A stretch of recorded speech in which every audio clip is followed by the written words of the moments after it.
Welcome to This Week in Linux, the weekly news show from the TuxDigital network that keeps you up to date with what's going on in the Linux and open source worlds. I'm Michael Tennell, and this is your weekly source for Linux good news.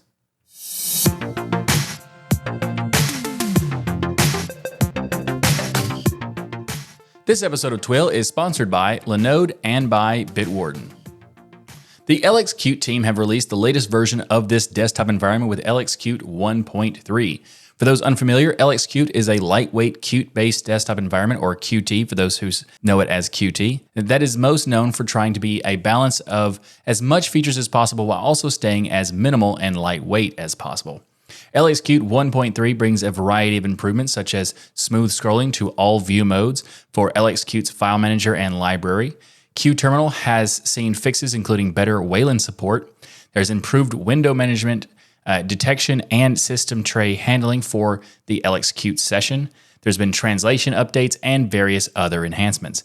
The 1.3 release is based on Qt 5.15 LTS, but there is also work in progress reporting to the Qt 6 toolkit. If you'd like to learn more about LXQt 1.3 or the LXQt desktop environment in general, you'll find links in the show notes.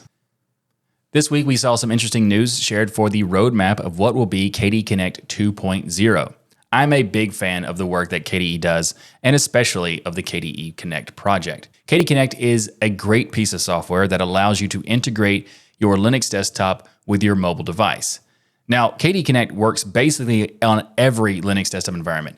I know it seems like it's just made for KDE, KDE is not really the desktop environment. KDE Plasma Desktop is a desktop environment. And KDE Plasma is not really specifically the desktop either because there's Plasma Mobile and etc. There's a lot of different things. But what it does is that it integrates it with your Linux desktop environment with a mobile operating system like Android or Plasma Mobile or Selfish OS or even Apple's iOS. KDE Connect has a lot of great features to do this integration, such as easily sharing files and data between devices, syncing your clipboard between devices, receiving phone notifications on your desktop, and a lot of other cross-device functionality. The KDE Connect lead, Albert Vaca, shared on his blog that he was chosen to receive funding to work full-time on KDE Connect this year, which is awesome, and this is thanks to a grant from the NLNet Foundation as a part of the NGI Assure Fund. The focus will be on updating the KDE Connect protocol and mobile apps to modern standards. KDE Connect 2.0 will focus on having greater reliability, security, and accessibility. Some of the specific things that are being planned are adding support for multicast DNS or MDNS backend, a full security audit of the code later this year, and reviewing the accessibility of their software, and much, much more. This is great news for a variety of reasons. I'm excited to see what KDE Connect can do in this 2.0 era of the software, and also with this kind of funding, because it's already an awesome piece of software, and to see what a full-time development focus could be, but also to have full-time work being developed and have that kind of funding, very cool. So NLNet Foundation, thank you for doing this. And if you'd like to learn more about the NLNet Foundation, KDE, or KDE Connect itself, you'll find links in the show notes. Recently, SUSE announced that they are appointing a new CEO to lead the company, starting in May of this year, as the current CEO, Melissa DiDonato, has decided to step down. DiDonato led SUSE during its transformation into one of the world's leading enterprise software companies. SUSE listed on the Frankfurt Stock Exchange in 2021. SUSE also acquired Rancher and NuVector, which positioned SUSE strongly in the container management and security markets. All of this during DiDonato's tenure as CEO. So these are pretty big shoes to fill for the person who steps in as the next CEO. The supervisory board of SUSE SA has chosen to appoint industry veteran Dirk-Peter van Leeuwen as a new CEO. Dirk-Peter van Leeuwen has spent nearly 2 decades at Red Hat, a global leader in open source solutions. Since he joined Red Hat in 2004, he has held various senior management positions overseeing sales, marketing, and operations, most recently as Senior Vice President and General Manager of North America for Red Hat. Now, SUSE has a ton of potential in so many ways, and it'll be very interesting to see what happens with SUSE moving forward with a new CEO. And if you'd like to learn more about this news or SUSE in general, then you'll find links in the show notes. This episode of This Week in Linux is brought to you by Linode. Visit linode.com/tux. That's linode.com/TUX and see why over 1 million developers trust Linode for their infrastructure. Linode provides solutions and services to accelerate innovation. Whether you want to build everything yourself or use one of their applications from the app marketplace, with a one-click install, you get access to all sorts of stuff, including the easy access to deploy everything from Plesk and WordPress to Valheim and Minecraft servers. Linode even has VPN-friendly virtual servers, so you can create secure connections over the internet, protecting you on public Wi-Fi, which is very important. If you're using public Wi-Fi, you should be using a VPN of some sort. And if you want to have extreme control over that, you can create your own on Linode. And if that wasn't enough, every plan comes with Linode's amazing human-powered customer support. You might be wondering, what does that mean, human-powered? Well, what it means is if you need help, someone will pick up the phone, respond to your email, or reply to you on social media 24/7, 365. That's right. Instead of getting a canned response from a bot, you're actually going to get responses from a human. I know it's crazy, right? But that's what you get with Linode. So visit linode.com/tux to create a free account. Plus, when you use that URL, you will let them know that we sent you, which is of course good for us, but also good for you because you're going to get a $100 60-day free credit when you sign up by going to linode.com/tux. That's linode.com/TUX. Pine64 have launched 2 new tablets, the PineTab-V and the PineTab-V. Or maybe it's pronounced PineTab-V. I'm not totally sure, but it is based on the RISC-V architecture. Oddly enough, the PineTab-V/5 was announced on April 1st in a blog post accompanied by rainbows and unicorns. So some of you might have thought that this was an April Fool's joke. And so did I. And this is precisely why I didn't talk about these devices on the show, because I thought it wasn't legitimate. A quick side note, companies should really consider not announcing legitimate stuff on April 1st. This kind of thing happens way too often. Or at least be very, very clear that it's not a joke by not using rainbows and unicorns. The PineTab-2 and the PineTab-V/5 are very similar, including the price starting at $159 for the base model and $209 for the more powerful model. Now, the only differences seem to be the colored cases have the black version for the RISC-V and the gray version for the PineTab-2. And of course, the different hardware that powers the whole thing. So there's the RISC-V hardware in the PineTab-V/5 and the ARM hardware in the PineTab-2. Both of these tablets have 2 configuration options. The $159 model comes with 4 gigs of RAM and 64 gigs of eMMC storage, whereas the $209 model comes with 8 gigs of RAM and 128 gigs of eMMC storage. The PineTab-2 uses a Rockchip RK3555 CPU, which is a 4-core ARM Cortex-A55, and it has the ARM Mali G610 MP4 graphics on board. The Pine-5/V has a 4-core Sci5 U74 64-bit RISC-V CPU and Imagination BXE 232 graphics. It just rolls right off the tongue.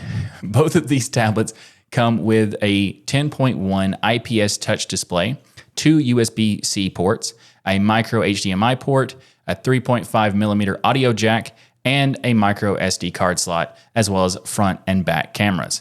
Pine64 says that the PineTab-2 is the most refined Linux-capable hardware that they have to offer, and it is a clear step up from the original. The PineTab-2 ships with Danknix Arch Linux distro installed, though this pre-installed OS is still in beta, so most core functionality works, but some features were made as a work in progress.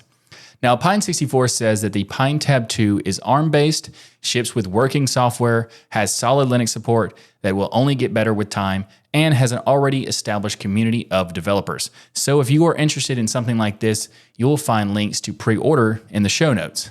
But it's slightly different message for the PineTab/V or 5. Pine64 says, if you're in the market for an open, high quality, and sexy looking tablet that doesn't work, since the software for it is a ways off from pre-alpha, then you'll be thrilled to know that we've got you covered. This is a fantastic way of pitching your product. Now, this is one of the reasons why I'm a big fan of Pine64, because they are always upfront and transparent about things that they announce. And when you go to the order page, there is a bold warning making it clear who these products are for. If either of these tablets sound like something you're interested in, then you'll find links in the show notes. Flatpaks are great. It's a great universal format for Linux, and it's become more and more important to the ecosystem over the past few years, which is great to see, of course, but one of the main reasons for this happening is the universal repo for getting Flatpaks called the Flathub. Recently, the Flathub has been working behind the scenes in an attempt to revamp the whole website, including adding a dark mode, which I appreciate.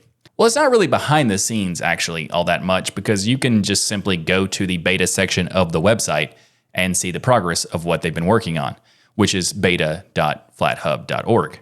Now, on a previous episode of TWIL, we talked about how they are adding verified badges to some Flatpaks to show when a Flatpak is built and maintained by the official project behind the software, which is a fantastic idea, and I also hope that comes very soon. But now the Flathub is going through a big revamp of the look and feel of the site as well, including getting a brand new logo for the Flathub. Another great thing about the upcoming version of the Flathub is that it offers a lot more data to the user about the individual Flatpaks itself when you go to the download page. So you can see stuff as like the download size or installation size of the application, how many installs an app has, and much, much more. And recently, there have also been discussions for long-term goals of the Flathub to make it a full-blown store, offering developers the option to sell their apps on the Flathub as a marketplace.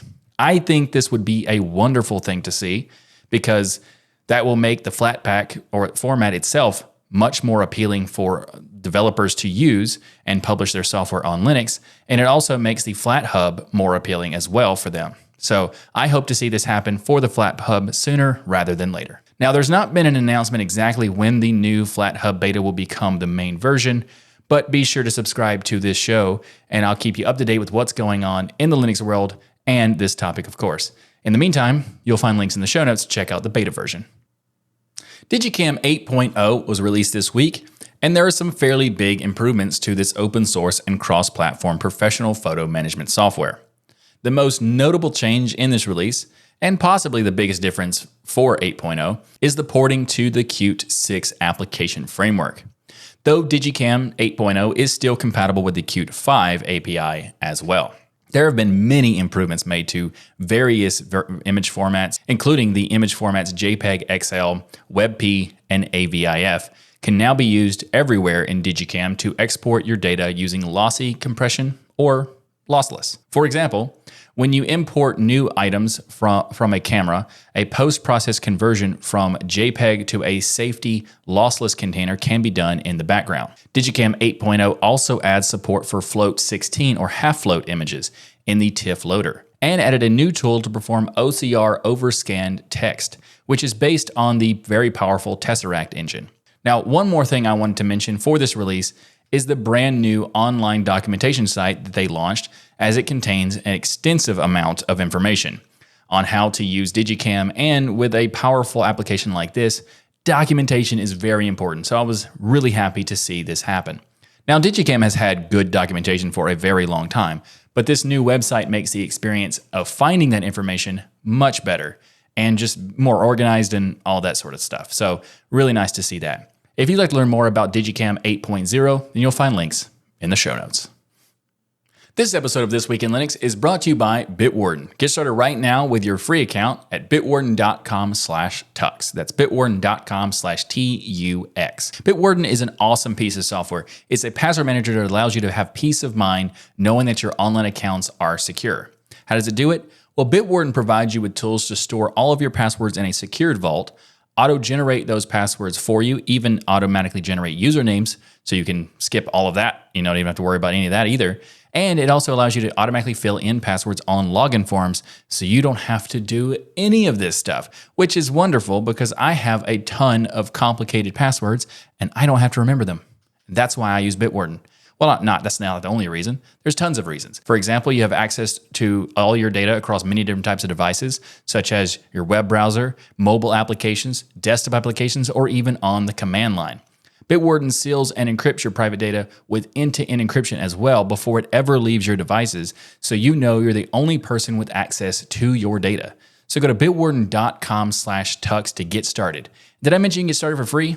Well, you can, but I think you want to check out their premium account because for less than $1 per month, that's right, less than $1 per month, you get 1 gigabyte of encrypted file storage, 2-step login with YubiKey, U2F, Duo, Vault Health Reports, Bitwarden Authenticator for temporary one-time passwords, priority customer service, and so much more. For all of this for less than $1 per month. That's only $10 per year to get the premium options of Bitwarden. And personally for me, I'd pay the premium just because I appreciate them making such awesome piece of software. So even if I don't use some of the premium features, I'm still going to pay for it because that's how awesome it is. Now, make the smart move like many community have and go to bitwarden.com/tux. That's bitwarden.com/tux to get started. The game development community has been waiting for Godot 4.0 for many years now, and finally, the wait is over. Godot 4.0 has been released after 4 years of development, 12,000 merged pull requests, 7,000 fixed issues from 1,500 individual contributors. Now, for those who are unfamiliar, the Godot engine is a free, open source, all-in-one, cross-platform game engine that makes it easy for developers to create 2D and 3D games. The Godot team says that it's the biggest release to date and the longest in the making. Godot 4.0 is more of a great rebuild than a regular update, they say. They also go on to say that no stone has been left unturned. All parts of the engine have been modernized, refactored, overhauled, rewritten, and redesigned. End quote. And the amounts of new features and improvements are vast, and even the Godot team described it as mind-boggling. And this may be an understatement. They have overhauled the 3D and general rendering, made many 2D improvements, as well as enhancements to shaders and effects, scripting, physics, UI and text improvements, internationalization, editor and UX improvements, navigation improvements, networking and multiplayer enhancements, audio, animation, and platform support improvements, and so much more. The blog post for this release is so long that there is a table of contents just for the new features and improvements. So if you want to learn more about this open source game engine, or more specifically, the Godot 4.0 release, you'll find links in the show notes. 4M Linux have released the ultimate release with 4M Linux 42.0. Now, to be clear, I'm not saying this is the last release. It's a pop culture reference. But anyway, for those unfamiliar with 4M Linux is a small, independent, general-purpose Linux distribution with a strong focus on following the 4 M's of computing. This is a quote from them, by the way. Now, it says the 4 M's of computing are maintenance, multimedia, mini-server, and apparently mystery. Your guess is as good as mine on that last one. The maintenance refers to the ability to use it as a system rescue live CD. Multimedia is fairly straightforward. Mini server is things that you can use with DNS, FTP, MySQL, NFS, SMTP, and others for a simple server system. And mystery, which apparently seems to mean gaming somehow. Yeah, I don't know. Anyway, 4M Linux features JWM or Joe's Window Manager and uses long-term supported Linux 6.1 kernel. If you are looking for a minimal independent Linux distro to check out, then 4M Linux might be worth a look. You'll find links in the show notes. Have you ever thought to yourself, minimalist Linux distros are so bloated? Well, then do I have a treat for you? Let's talk about Tiny Core Linux, because they released version 14.0 just a few days ago, and well, it's a really cool distro. It's most certainly not for everyone, but this incredibly small Linux distro might be of interest to some of you out there, so I wanted to feature it here on the show for those amongst you who feel that minimal is not small enough. For those unfamiliar with Tiny Core Linux is a minuscule Linux distribution which runs from memory. The Tiny Core Linux project has released version 14.0, which is available in 3 editions. Core for a command line only experience, Tiny Core, which provides a minimal graphical environment, and Core Plus, which provides a wider range of desktop software. TinyCore is so minimal that I don't think calling it minimal really does it justice, which is why I've decided to arbitrarily give it a different category of minuscule. And like I said, TinyCore runs entirely in memory, which makes it boot very quickly, and it does this by being bare bones, offering an experience powered by the Linux kernel, BusyBox, TinyX, FLTK, and FLWM. This results in TinyCore Linux only needing as little as 15 megabytes to 25 megabytes of RAM. Yes, you heard correctly. In the frequently asked questions for system requirements, TinyCore can boot with as little as 46 megabytes of RAM, and the recommended minimum says a Pentium 2 or better with 128 megabytes of RAM and some swap. So, as you can imagine, this is a really, really tiny distribution, which makes sense for its name. TinyCore Linux is certainly accurate to its name, and I think it's worthy of the new minuscule category. Of course, this means this distro is not for everyone, and arguably not for most, but in some situations, with a user with enough experience, TinyCore could be quite useful. If you'd like to learn more about TinyCore Linux, you'll find links in the show notes. Thanks for watching this episode of This Week in Linux. If you like what I do here on this show and want to be kept up to date with what's going on in the Linux world, then be sure to subscribe. And of course, remember to like that smash button. And if you'd like to support the show and the TuxDigital network, then consider becoming a patron by going to tuxdigital.com/contribute, where you can get a bunch of cool perks, like access to patron-only sections of our Discord server and much, much more. You can also support the show by ordering the Linux is Everywhere t-shirt or the This Week in Linux shirt at tuxdigital.com/store. Plus, while you're there, check out all the other great stuff we have like hats, mugs, hoodies, stickers, and many, many more at tuxdigital.com/store. Thanks again for watching. I'm Michael Tennell with the TuxDigital Network, and I'll see you next week for another episode of your weekly source for Linux good news.